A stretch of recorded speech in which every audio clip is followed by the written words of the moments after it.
중 두 가지를 꼽자면 아주 역사적인 순간이었지요. 먼저 올해 4월 27일 판문점 남북 정상회담에서 판문점 선언을 발표했습니다. 또 9월 평양에서 이루어진 남북 정상회담에서 평양 공동선언을 발표했습니다. 두 번째 이슈로 미투 운동입니다. 미투는 사실 그전에도 있었지만 특히 지난 1월 서지현 검사는 검찰의 권력과 위기에 의한 성추행 피해 사실을 폭로해 사회 각계에 미투 운동을 촉발했습니다. 얼마 전 한국기독교교회협의회는 우리 사회의 인권 증진과 민주 발전에 기여한 개인으로서 검사가 아닌 서지현에게 이 인권상을 수여했습니다. 또한 2018년 노벨 평화상은 IS 성폭력 희생자에서 인권운동가로 변신한 나디아 무라드와 콩고 내전으로 성폭력에 희생된 수천 명의 여성들을 치료하고 재활을 돕고 있는 콩고의 산부인과 의사 데니스 무케게가 수상하게 되었습니다. 노벨 위원장은 올해 노벨 평화상의 목적은 전 세계 절반을 차지하는 여성들이 전시에 성무기로 유린당하고 있지만 아무도 책임을 묻지 않는 국제사회에 집단 성폭력에 대한 경각심을 주는 것이라고 했습니다. 무라드와 무케게는 성폭력의 만행을 전 세계에 고발한 공로가 인정되어 노벨 평화상을 수상했습니다. 성폭행을 당한 희생자들은 치욕스러워 대부분 감추려고 합니다. 어렵게 고발할 기회가 있어도 얼굴과 이름을 숨기는 것이 대부분입니다. 그러나 무라드는 얼굴과 이름을 떳떳이 내놓고 미국, 영국 주요 국가 국회와 유엔에서 자신이 당한 성폭력을 자세하게 고발했습니다. 서검사의 미투 고발은 개신교계에도 적지 않은 고민거리를 안겨줬습니다. 서검사는 가해자가 회개하고 구원을 받았다고 간증을 하고 다닌다는 이야기를 들었다면서 회개는 피해자들에게 직접 해야 한다는 말을 전하고 싶다고 했습니다. 서검사는 하나님은 정의의 하나님, 사랑의 하나님이 아니시냐고, 당신의 정의와 당신의 사랑은 도대체 어디서 찾을 수 있는 것이냐고 하나님을 많이 원망했다고 합니다. 하나님이 하시는 모든 일에는 뜻이 있다 믿었는데 도대체 이런 불의와 고통에 당신의 어떤 뜻이 있는 것이냐고 울부짖었다고 합니다. 그런데 돌아보니 그 모든 순간에 하나님이 함께 계셨다고 합니다. 고통받을 때도 울부짖을 때도 그렇게 외면하고 아무것도 하지 않으실 것이라면 내가 직접 하겠노라고 큰 소리 칠 때도 그 모든 걸음걸음에 올바른 선택을 하도록 하나님이 이끌어 주셨다는 것을 고백합니다. 남북 정상회담과 미투 운동이라는 큰 이슈를 앞에 두고 과연 아기 예수로 오신 그리스도의 평화가 무엇인가 생각해 보게 됩니다. 정전협정 65도를 맞는 오늘날 남북이 가장 염원하는 것은 더 이상 전쟁이 없는 평화이며 나아가 갈라진 한민족이 평화 통일을 이루는 것입니다. 또한 미투 운동을 통해 여성들이 염원하는 것은 성차별과 성폭력에서 벗어나 성정의가 실현된 평화를 이루는 것입니다. 평화란 무엇일까요? 오늘 구약 말씀에서는 자신의 삶에 간절히 평화를 염원했던 한 사람의 이야기가 나옵니다. 바로 다윗의 딸 다말입니다. 다말은 공주였지만 사회의 최상층부에 있던 공주라고 해서 성폭력을 피해갈 수는 없었습니다. 바로 이복 오라비인 암논에게 강간을 당했기 때문이지요. 성폭력에는 강간이라고 불리는 성폭행, 몸을 더듬는 성추행, 말로 음담패설을 하거나 상대의 몸과 성을 비하하고 희롱하는 성희롱 등이 있습니다. 성폭력은 다말 경우에서 보듯이 사랑이라는 말로 은폐되지만 욕정을 채우려는 욕망에서 비롯됩니다. 이복 오라비 암논이 아름다운 다말을 보고 욕정을 품고 꾀를 내어 꾀병을 앓고 다말이 병문안을 오자 강간을 합니다. 다말이 암논에게 사정합니다. 오라버니, 이스라엘에는 이런 법이 없습니다. 제발 나에게 욕을 보이지 마십시오. 오라버니가 내게 이런 일을 하면 내가 수치를 당하고 어디로 갈 수 있겠습니까? 처녀를 욕보여서는 안 된다는 율법을 알고 있었음에도 불구하고 암논은 기어코 다말을 욕보이고 맙니다. 다말은 자신이 무고하게 성폭력을 당했음을 알립니다. 억울한 일을 당했을 때 고발하는 당시 법에 따라 머리에 재를 뿌리고 입고 있던 색동 옷 소매를 찢고 목을 놓아 울며 집으로 돌아갔습니다. 이렇게 율법에 정한 바에 따라 성폭력 피해를 입은 것을 호소했지만 오라버니 압살롬은 그 일을 입 밖에 내지 말라고 합니다. 율법은 성폭력 가해자를 처벌하도록 되어 있지만 현실에서는 다말이 비난받는다는 현실을 알았기 때문일 것입니다. 암논에 대한 처벌은 이루어지지 않았습니다. 다말에게 돌아온 것은 침묵하라는 강요와 외면뿐이었습니다. 아버지 다윗 역시 딸 다말이 암논에게 강간당한 것을 듣고서 몹시 분개했지만 암논에게 책임을 묻지 않았습니다. 그런데 다말 이야기에서 우리는 작은 희망을 봅니다. 다말 사건은 강간당하고 침묵당한 고난의 사건으로만 끝나지 않습니다. 압살롬은 자기 딸 이름을 희생당한 고모 다말의 이름을 따서 다말이라고 짓고 억울한 다말의 고통을 기억하고 위로합니다. 성경은 성폭행당한 여성들의 고난을 묻어두지 않고 고발합니다. 다말뿐만 아니라 들판에 놀러 나갔다가 세겜에게 강간당한 야곱의 딸 디나, 집단 강간당하고 죽은 레위인의 첩, 다윗에게 강간당한 우리아의 처 밧세바, 이렇게 성폭력으로 고통당한 여성들의 이야기를 성경이 기록하고 있는 것은 이들의 희생을 기억하고 다시는 이런 일이 발생하지 않도록 하기 위함입니다. 다윗이 왕위에 오른 때를 기원전 약 1000년경이라고 보는데 그때로부터 3000년이 지난 오늘날 현실은 달라지지 않았습니다. 경찰 조사에 의하면 살인, 강도 등의 범죄는 줄어드는데 유독 성폭력은 해마다 증가하고 있다고 합니다. 아동에 대한 성폭력과 청소년 성폭력이 증가하고 있습니다. 교회라고 해서 성폭력 안전지대가 아닙니다. 오늘도 많은 여성들이 성폭력 앞에서 전전긍긍하며 살아가고 있습니다. 율법에서는 성폭력 범죄자를 살인죄와 같은 중벌로 처벌하도록 정해져 있었습니다. 하지만 다윗 왕이 이 법을 무시했던 것처럼 오늘날 성폭력 특별법이 엄연히 있음에도 가해자가 제대로 처벌되지 않고 오히려 피해자 여성들이 불이익을 당하는 경우가 많습니다. 다말이 자신의 억울함을 드러내지 않고 침묵하면 주변은 고요합니다. 아버지인 다윗 왕도 속은 어떨지 몰라도 겉은 평화롭습니다. 암논도 죄를 저질렀지만 벌받지 않고 아무렇지 않은 듯 평화롭게 살아갑니다. 그런데 이게 평화일까요? 위장된 평화라는 게 얼마 지나지 않아 드러나고 맙니다. 다말의 오라비 압살롬은 때를 기다려 결국 암논을 죽이고 말지요.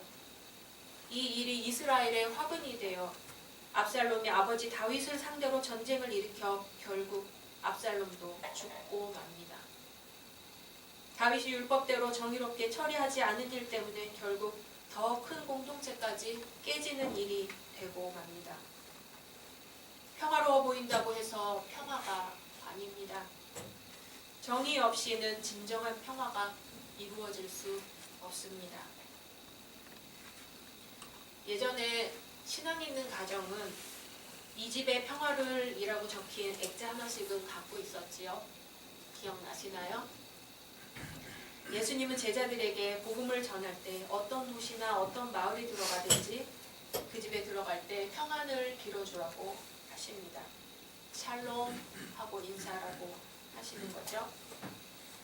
이 집에 평화가 있으라는 인사는 그냥 우리가 흔히 하듯이 안녕하세요 하는 인사가 아닙니다.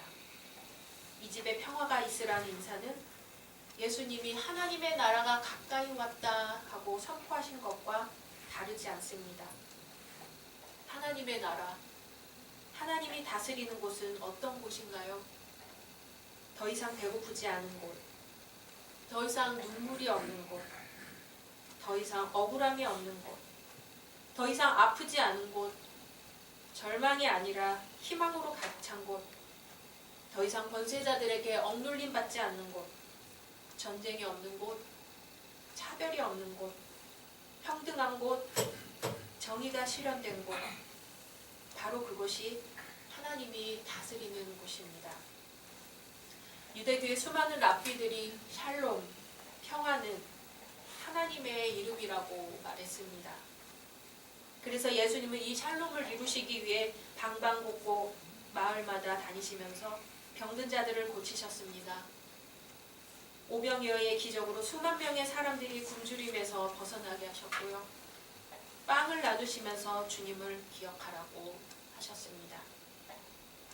예수님이 주시는 평화는 전쟁으로 칼로 싸워서 승리로 이루어진 로마의 평화와는 정반대였습니다.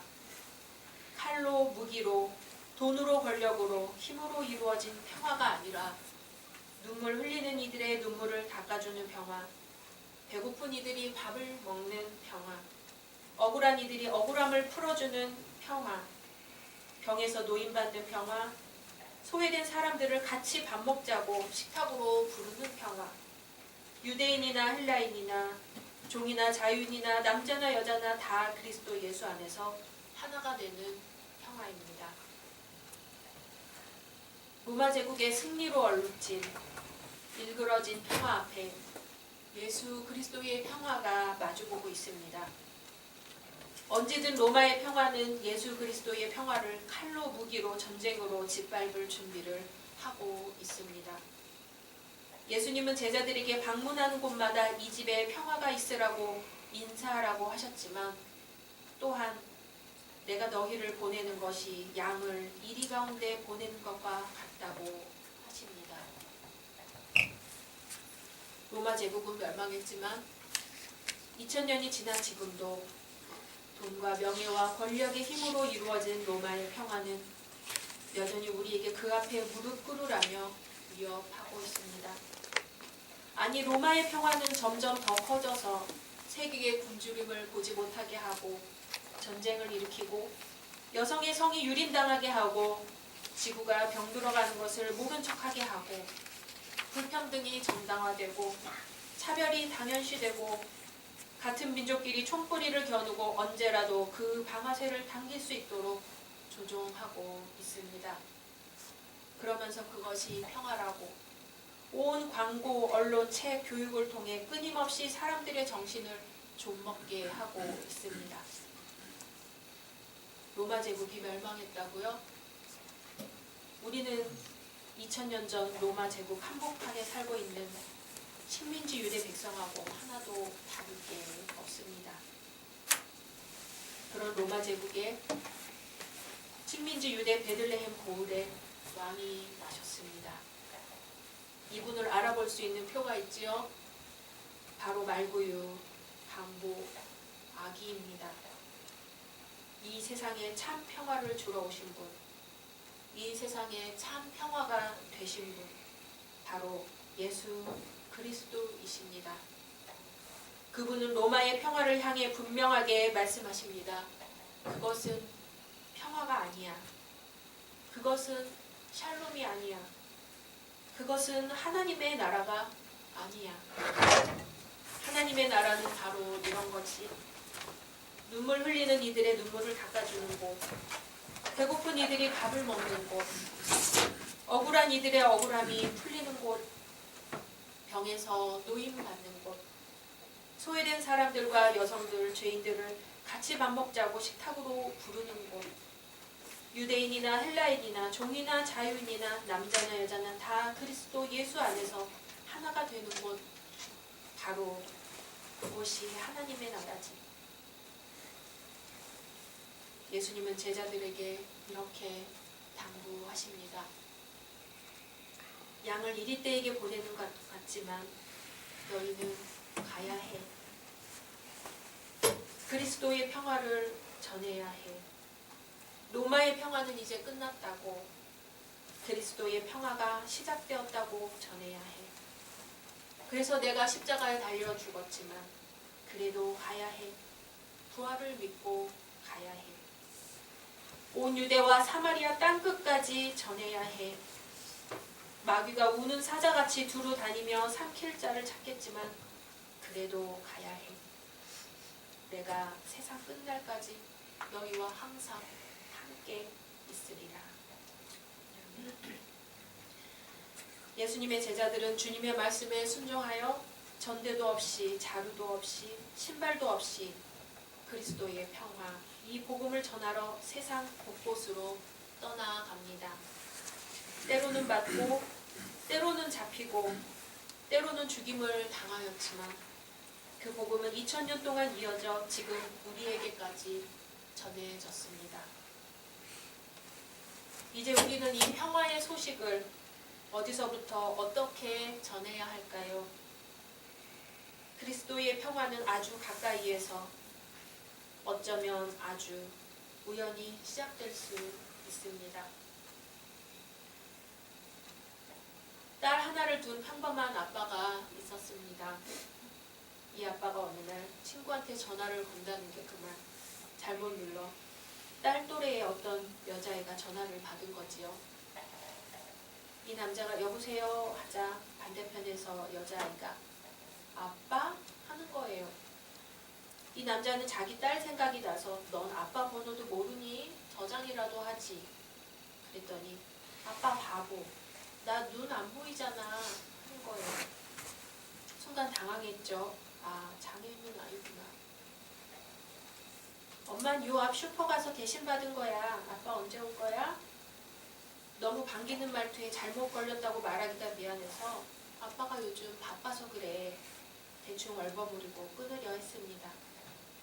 그래도 며칠씩 안 들어오면 어떡해. 엄마는 베개 싸움 안 해준단 말이야. 미안. 아빠가 바빠서 그래. 일 마치면 들어갈게. 알았어. 그럼 오늘은 꼭 와. 끊어. 막상 전화를 끊고 나니 걱정이 됐어요. 애가 실망할까봐 그랬지만 결과적으로는 거짓말한 거니까요. 큰 잘못이라도 한 것처럼 온종일 마음이 뒤숭숭했는데 그날 저녁 전화가 울립니다. 아까 잘못 걸었던 그 번호예요. 왠지 받기 싫었지만 떨리는 손으로 받았습니다. 여보세요? 여보세요? 침묵이 흐르고 웬 낯선 여자가 죄송합니다. 아이가 아빠한테서 전화가 왔대서요. 아, 네. 낮에 제가 전화를 잘못 걸었는데 아이가 오해한 것 같아요. 혹시 제 딸한테 아빠라고 하셨나요?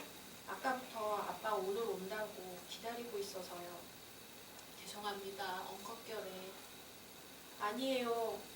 사실 애 아빠가 한 달 전에 교통사고로 갑자기 돌아가셨어요. 우리 딸이 날 때부터 눈이 안 보여서 아빠가 더 곁에서 보살피다 보니 아빠에 대한 정이 유별나게요. 아, 네. 제가 괜히. 혹시 실례가 안 된다면 제 딸한테 아빠 바빠서 오늘도 못 가니 기다리지 말라고 말씀 좀 해주실 수 있나요? 그냥 그렇게만 하면 될까요? 네, 부탁 좀 드릴게요. 잠도 안 자고 기다리는 게 안쓰러워서요. 죄송합니다. 참, 애 이름은 지연이에요. 5분 뒤에 전화 부탁드릴게요.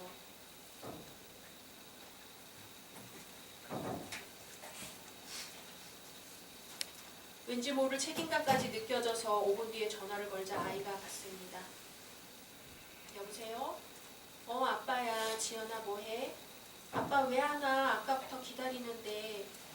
아이가 갑자기 오는데 엉겁결에 미안, 2밤만 자고 갈게. 당황해서 또 거짓말을 해버렸어요. 진짜지? 꼭이다. 2밤 자면 꼭 와야 해. 잠시 뒤에 아이 엄마에게 다시 전화가 왔는데 너무 고맙답니다. 아이한테 무작정 못 간다고 할 수 없어. 이틀 뒤에나 간다고 했다니까 알아서 할 테니 걱정 말라며 안심시켜줍니다.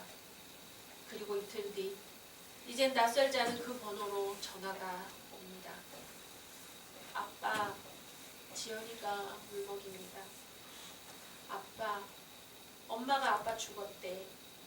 엄마가 아빠 이제 다시 못 온대. 아니지? 이렇게 전화도 되는데 아빠 빨리 와. 엄마 미워. 거짓말이나 하고. 혹시랑 엄마랑 싸워서 안 오는 거야? 그래도 지연이는 보러 와야지. 아빠 사랑해. 얼른 와. 가슴이 먹먹하고 울컥해서 아무 말도 못한 채 한참을 있을 수밖에 없었습니다. 지연아, 엄마 좀 바꿔줄래? 전화를 받아든 지연이 엄마는 미안하다며 애가 하도 막무가내라 사실대로 말하고 전화 걸지 말랬는데도 저런답니다. 그 말에 딸둔 아빠로서 마음이 너무 안 좋아서 제안을 합니다. 저기 어머니, 제가 지연이 좀 더 클 때까지 이렇게 통화라도 하면 안 될까요? 저도 딸이 하나 있는데 3학년이거든요. 1학년이면 아직 어리고 장애까지 있어서 충격이 더 클 수도 있을 테니까 제가 1년쯤이라도 통화하고 사실대로 얘기하면 안 되겠습니까? 오히려 이 아빠가 지연이 엄마한테 더 부탁을 합니다. 이 아빠는 왜 그런 생각이 드는지 모르지만 지연이에게 뭐라도 해주고 싶은 생각뿐입니다. 그리고 그 뒤부터 자주는 아니지만 보름에 한 번쯤 지연이와 통화를 합니다. 아빠 외국 어디에 있어? 사우디아라비아. 거기서 뭐 하는데? 빌딩 짓는 건설 현장에서 일하고 있지. 어릴 적 아버지께서 사우디아라비아의 건설 노동자로 몇 해 다녀오신 적이 있어서 그때 들은 기억들을 하나둘 떠올려 지연이한테 말해줍니다. 그렇게 한 게 1년이 되고 2년이 되고 자기 딸 선물 살 때 지연이 것도 꼭 챙겨서 택배로 보내고 그렇게 지연이의 가짜 아빠 노릇을 전화로 이어나갔습니다. 이 아빠의 진짜 딸은 아빠 과자 사와, 아이스크림, 피자, 아빠 용돈 좀 줘. 늘 그런 식인데 지연이는 아빠 하늘은 동그라미야 네모야, 돼지는 얼마나 뚱뚱해, 기차는 얼마나 길어, 사물의 모양에 대한 질문이 대부분입니다. 그럴 때면 안쓰러워 더 자상하게 설명하곤 했지만 가끔 잘하고 있는 건지 의문이 들기도 합니다. 3년쯤 지난 어느 날 지연이한테서 전화가 옵니다. 지연아 왜? 저기 나 사실은 작년부터 알았어. 아빠 아니란 거. 엄마랑 삼촌이 얘기하는 거 들었어. 진짜로 아빠가 하늘나라 가는 거. 그래 미안. 사실대로 말하면 전화통화 못할까봐 그랬어. 지연아, 근데 진짜 아빠는 아니지만 좋은 친구처럼 통화하면 안 될까? 난 그러고 싶은데 어때? 진짜로? 그래도 돼? 그럼 당연하지. 시간이 흘러 지연이가 맹학교를 졸업하는 날이 됩니다.